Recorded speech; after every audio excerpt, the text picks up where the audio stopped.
There's something he hasn't shared. Not because he doesn't feel it, but because his soul is still learning how to carry that much light.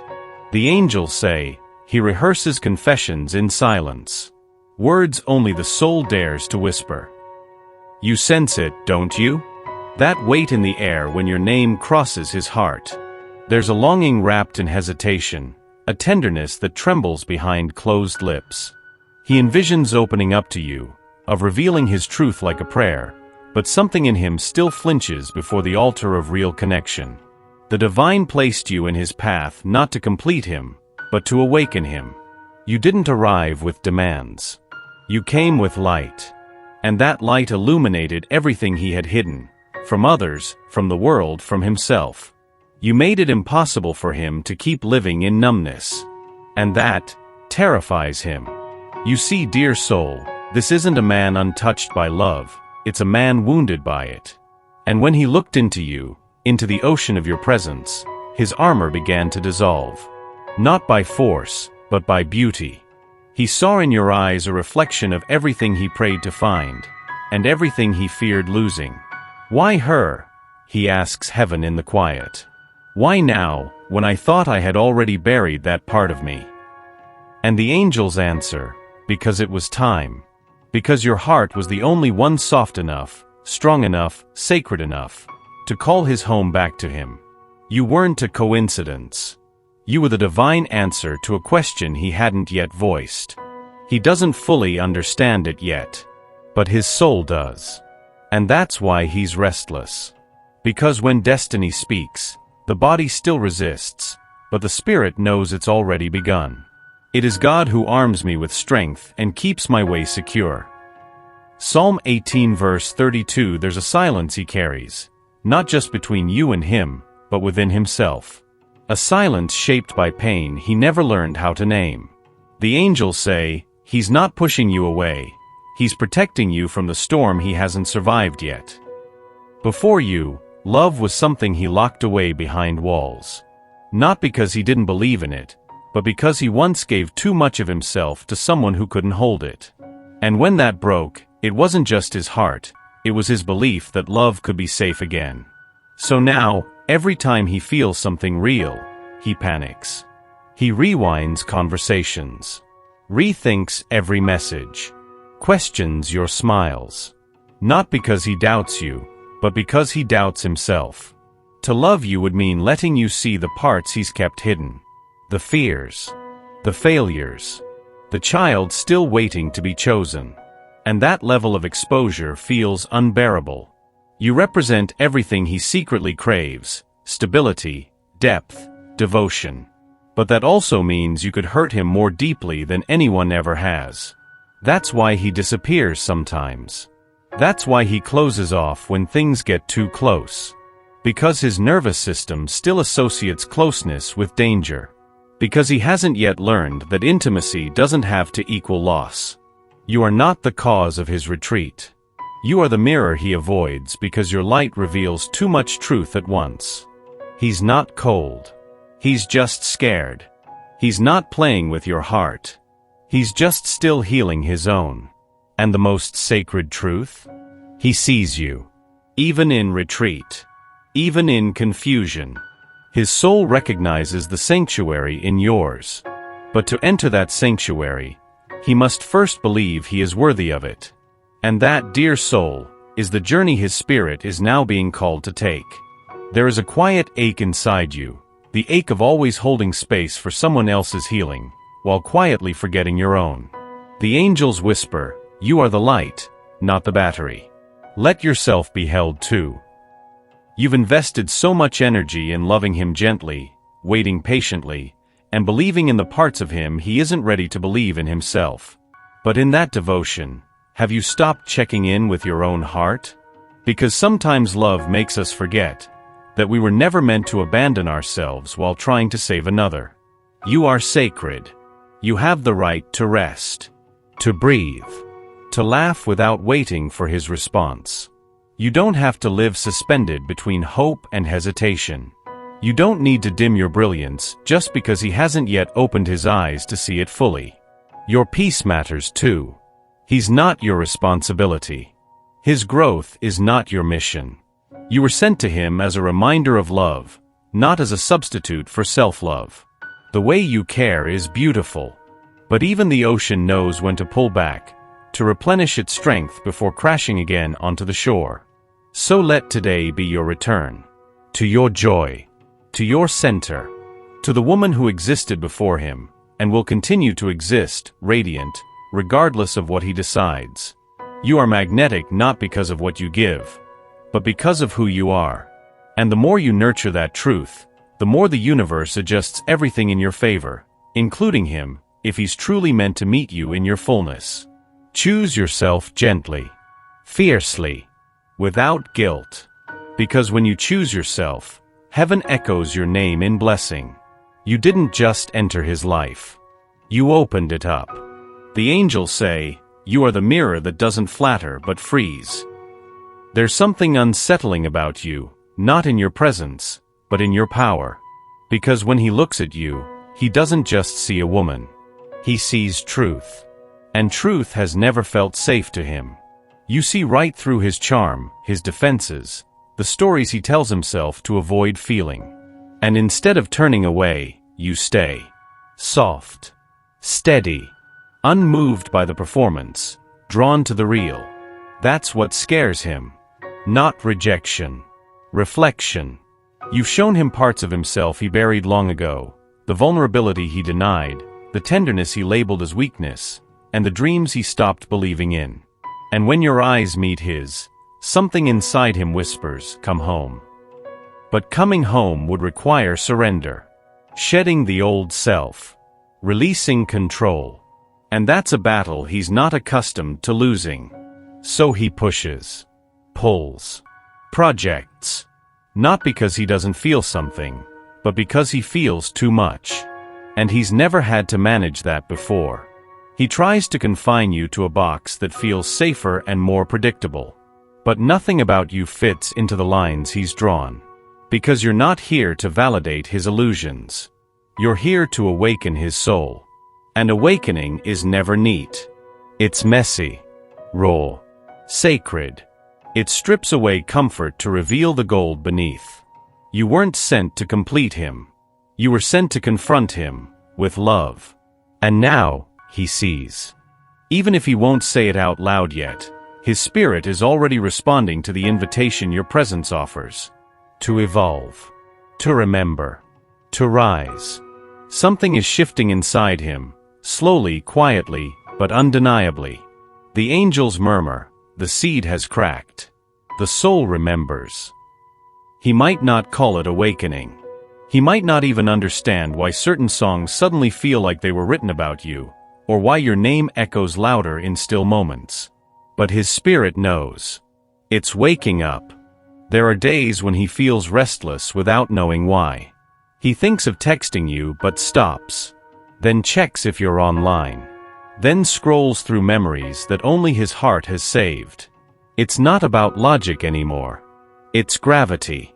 You've become a question he can't stop asking, not because he doesn't know the answer, but because he's scared of how true it feels.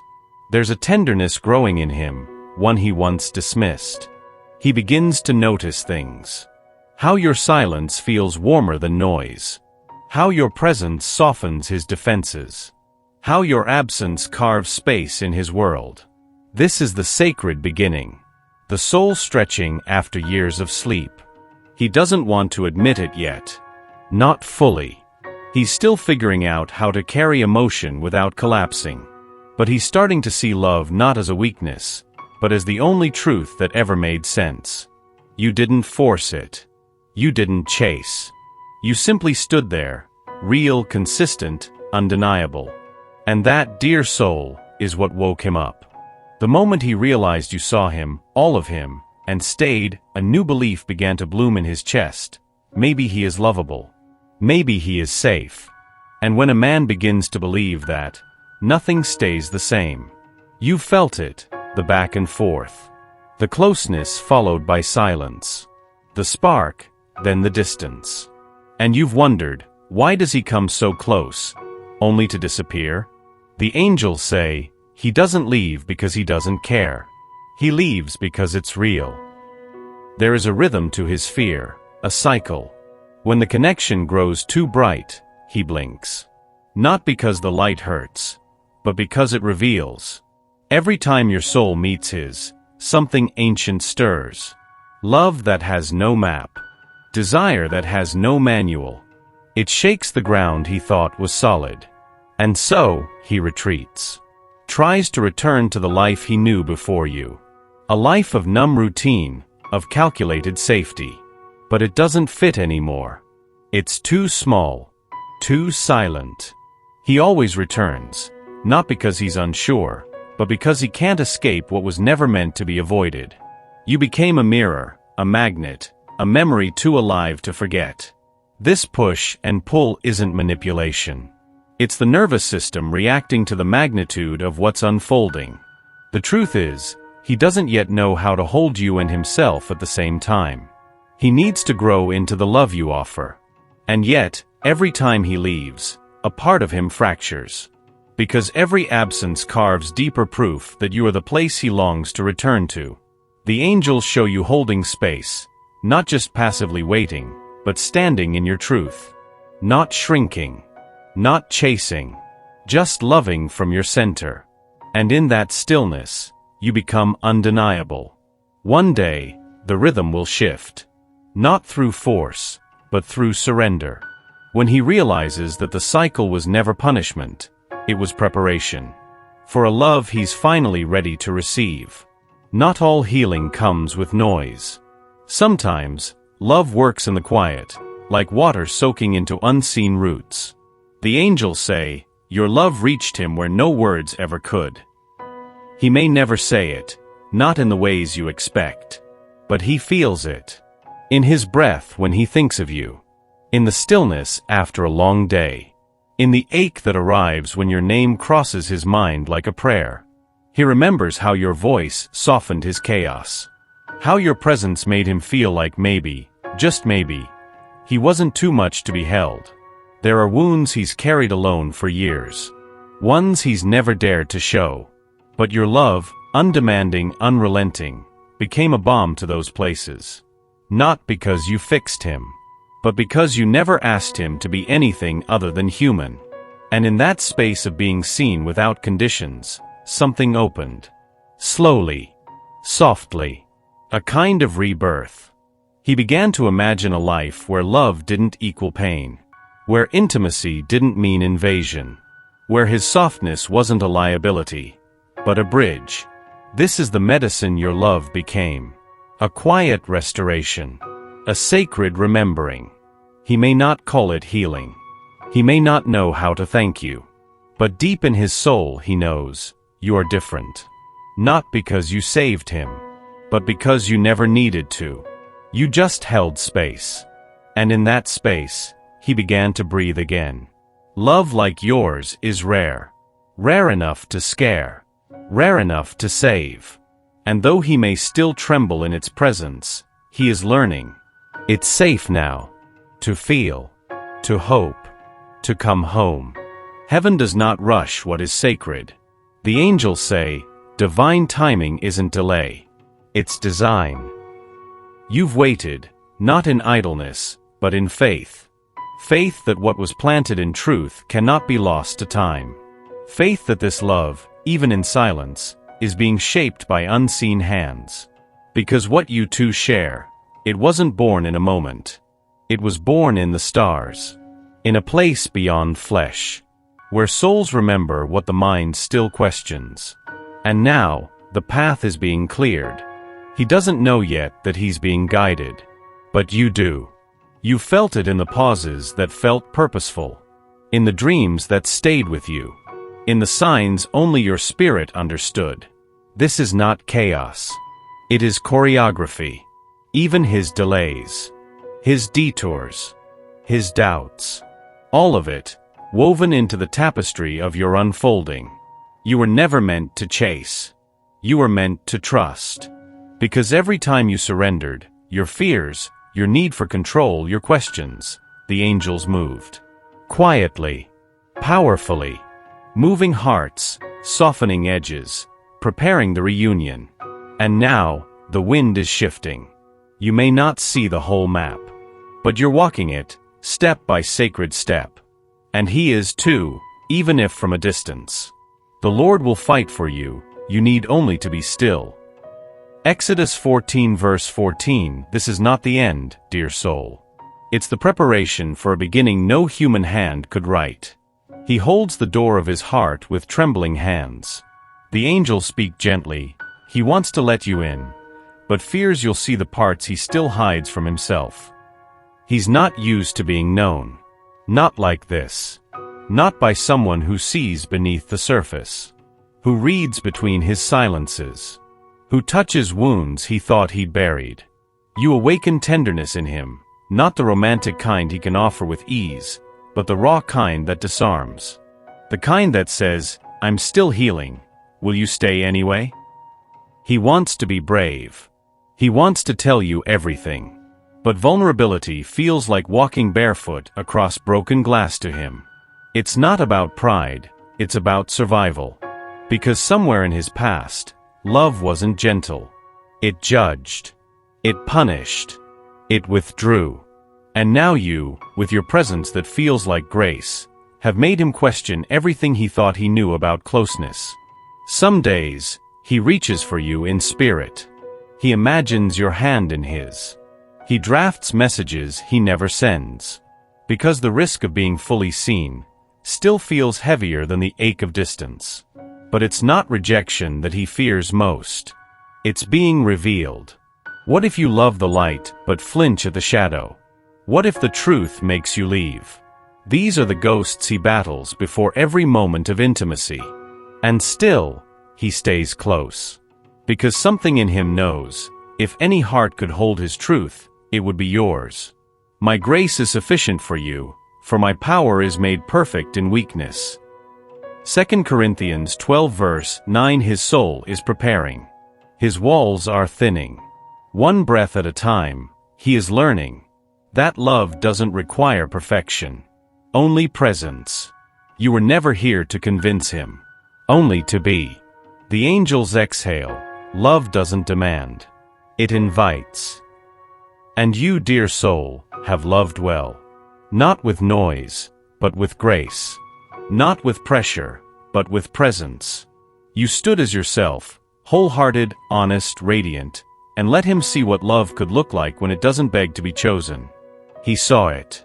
Even if He never said it out loud. He felt your essence, steady as moonlight, bold as stillness.